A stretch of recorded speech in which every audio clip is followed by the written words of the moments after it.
Today's service is an exploration of the relationships among the beings on this planet. We hope, which is the Social Justice Committee, that today's readings will encourage you to reflect on how you can move from respecting the interdependent web of life to a deeper relationship of love and care. We begin with Robin Wall Kimmerer, and she was the one who wrote that story, but that's a story that she knows well as an Indigenous woman. It's a creation story that I just like her version very much. She's a mother, a scientist, a decorated professor, and an enrolled member of the Citizen Potawatomi Nation. In her book, Braiding Sweetgrass, she writes, "The exchange between plants and people has shaped the evolutionary history of both. Farms, orchards, and vineyards are stocked with species we have domesticated. Our appetite for their fruits leads us to till, prune, irrigate, fertilize, and weed on their behalf. Perhaps they have domesticated us. Wild plants have changed to stand in well-behaved rows, and wild humans have changed to settle alongside the fields and care for the plants, a kind of mutual taming. We are linked in a co-evolutionary circle. The sweeter the peach, the more frequently we disperse its seeds, nurture its young, and protect them from harm," and squirrels. Food plants and people act as selective forces on each other's evolution, the thriving of one in the best interest of the other. This, to me, sounds a bit like love. I sat once in a graduate writing workshop on relationships to the land. The students all demonstrated a deep respect and affection for nature. They said that nature was a place where they experienced the greatest sense of belonging and well-being. They professed without reservation that they loved the earth. And then I asked them, "Do you think that the earth loves you back?" No one was willing to answer that. It was as if I had brought a two-headed porcupine into the classroom. Unexpected, prickly, they backed slowly away. Here was a room full of writers passionately wallowing in unrequited love of nature. So I made it hypothetical and asked, what do you suppose would happen if people believed this crazy notion that the earth loved them back?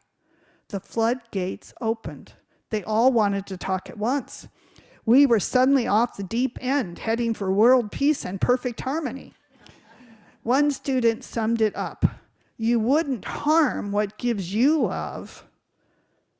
Knowing that you love the earth changes you, activates you to defend and protect and celebrate. But when you feel that the earth loves you in return, that feeling transforms the relationship from a one-way street into a sacred bond.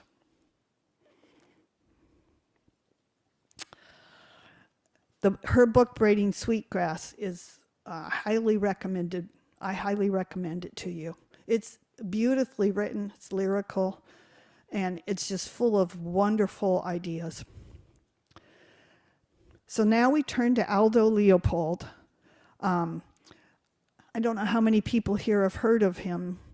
David and I were introduced to him in reading a book club about nature. Aldo Leopold was born in Burlington, Iowa in 1887. He attained a master's degree at the Yale School of Forestry in 1909. That was the first school of forestry in the U.S. In addition to being a forester and a conservationist, he was an environmental educator and philosopher. He is often considered to be the father of the modern environmental movement with his book, A Sand County Almanac, which was published posthumously in 1949. In this classic of American nature writing, Leopold presented his case for the land ethic, which he expressed as follows: "A thing is right when it tends to preserve the integrity, stability, and beauty of the biotic community. It is wrong when it tends otherwise. Here is a story from Aldo Leopold's early career with the Forest Service. A deep, chesty bawl echoes from rimrock to rimrock, rolls down the mountain and fades into the far blackness of the night. It is an outburst of wild, defiant sorrow and of contempt for all the adversities of the world. Every living thing, and perhaps many a dead one as well, pays heed to that call. To the deer, it is a reminder of the way of all flesh. To the pine, a forecast of midnight scuffles and of blood upon the snow. To the coyote, a promise of gleanings to come. To the cowman, a threat of red ink at the bank. To the hunter, a challenge of fang against bullet. Yet behind these obvious and immediate hopes and fears, there lies a deeper meaning, known only to the mountain itself. Only the mountain has lived long enough to listen objectively to the howl of a wolf. Those unable to decipher the hidden meaning know nevertheless that it is there, for it is felt in all wolf country and distinguishes that country from all other land. It tingles in the spine of all who hear wolves by night or who scan their tracks by day. Even without sight or sound of wolf, it is implicit in 100 small events. The midnight whinny of a pack horse, the rattle of rolling rocks, the bound of a fleeing deer, the way shadows lie under the spruces. Only the ineducable tyro can fail to sense the presence or absence of wolves, or the fact that mountains have a secret opinion about them. My own conviction on this score dates from the day I saw a wolf die. We were eating lunch on a high rimrock at the foot, this is in the southwest, at the foot of which a turbulent river elbowed its way.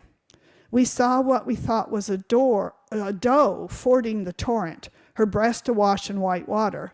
When she climbed the bank toward us and shook out her tail, we realized our error. It was a wolf. A half-dozen others, evidently grown pups, sprang from the willows and all joined in a welcoming melee of wagging tails and playful maulings. What was literally a pile of wolves writhed and tumbled in the center of an open flat at the foot of our rimrock. In those days, we had never heard of passing up a chance to kill a wolf. In a second, we were pumping lead into the pack, but with more excitement than accuracy. How to aim a steep downhill shot is always confusing. When our rifles were empty, the old wolf was down, and a pup was dragging a leg into impassable slide rocks. We reached the old wolf in time to watch a fierce green fire dying in her eyes. I realized then, and have known ever since, that there was something new to me in those eyes, something known only to her and to the mountain. I was young then and full of trigger itch. I thought that because fewer wolves meant more deer, that no wolves would mean hunter's paradise. But after seeing the green fire die, I sensed that neither the wolf nor the mountain agreed with such a view. And here is David to do a couple readings.